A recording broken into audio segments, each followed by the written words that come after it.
Bapak Ibu, saudara-saudari yang terkasih, selamat berjumpa kembali.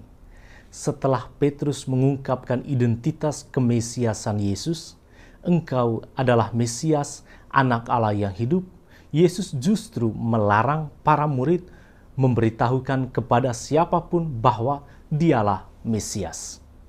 Larangan ini tentu menimbulkan pertanyaan besar dalam hati para murid. Bukankah ini kesempatan yang tepat untuk mewartakan bahwa Sang Mesias sudah ada di tengah-tengah bangsa Israel, suatu bangsa yang sedang menantikan kehadiran Sang Mesias? Bagi Yesus, larangan ini tentu memiliki alasan yang mendasar. Sebab pemahaman Petrus tentang Mesias masih sama dengan pemahaman orang Yahudi pada umumnya.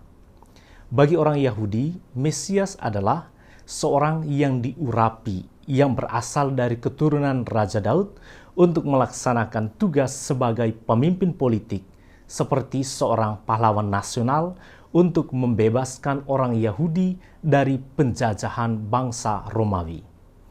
Orang Yahudi memiliki kerinduan untuk memulihkan kerajaan Daud yang telah lama hancur. Kita tahu bahwa kerajaan Daud terpecah menjadi dua, yaitu kerajaan utara dan kerajaan selatan. Kerajaan utara sudah hancur pada tahun 722 sebelum Masehi oleh gempuran bangsa Asyur. Sementara kerajaan selatan sudah hancur juga pada tahun 586 sebelum Masehi oleh bangsa Babel. Apakah Yesus berasal dari keturunan Raja Daud? Jawabannya iya. Yang diperoleh Yesus dari Bapak Yusuf atau dari Bapak Yosef. Namun kehadiran Yesus sebagai Mesias bukan seperti yang ada dalam benak bangsa Israel. Bagi Yesus, kemesiasan dirinya bukan untuk membebaskan bangsa Israel dari penjajahan bangsa Romawi, tetapi untuk membebaskan umat manusia dari penjajahan dosa melalui jalan kesengsaraan, wafat, dan kebangkitannya. Jalan yang dipilih oleh Yesus sebagai Mesias bukan dengan cara mengorbankan orang lain, tetapi mengorbankan dirinya sendiri agar manusia selamat. Hal ini sangat cocok dengan makna kehadiran Yesus sebagai Anak Allah di atas muka bumi ini, di mana dalam Injil Yohanes bab 3 ayat 16 tertulis seperti ini. Karena begitu besar kasih Allah akan dunia ini, sehingga Ia telah mengaruniakan anaknya yang tunggal, supaya setiap orang yang percaya kepadanya tidak binasa, melainkan beroleh hidup yang kekal. Jadi, kalau saudara-saudari kita yang beragama Yahudi masih menantikan kehadiran Mesias sampai pada hari ini, itu disebabkan karena mereka tidak menemukan unsur kemesiasan dalam diri Yesus. Demikian pun dengan kodrat Yesus sebagai Anak Allah. Dalam Injil pada hari ini, Petrus secara tegas mengatakan kepada Yesus, "Engkaulah Anak Allah." Apakah Yesus menolak pengakuan iman Petrus? Jawabannya tidak. Hal ini menyatakan bahwa tidak harus kita mencari bukti dalam kitab suci atau dalam Injil bahwa Yesus pernah mengatakan, "Akulah Allah, sembahlah aku."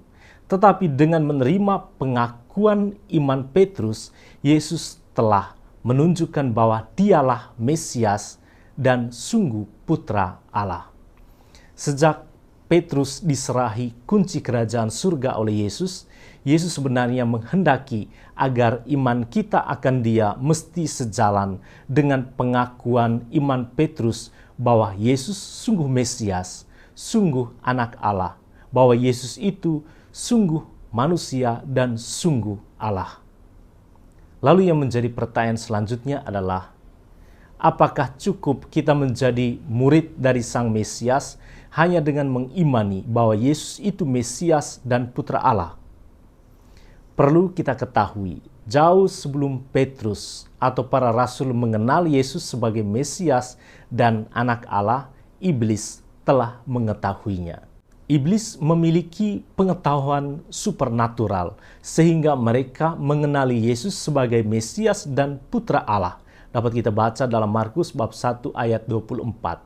Karena itu, orang yang kerasukan setan dapat menyatakan identitas Yesus di hadapan umum. Beriman bukan hanya sebatas percaya. Beriman mesti berarti taat untuk melakukan kehendak Allah. Sebagaimana Kristus yang taat pada Bapa sampai wafat di kayu salib. Ataukah seperti Petrus yang meskipun jatuh bangun menata ketaatannya, tetapi pada akhirnya melewati jalan seperti Sang Mesias, yaitu taat pada Kristus sampai wafat di kayu salib. Tuhan memberkati kita semua.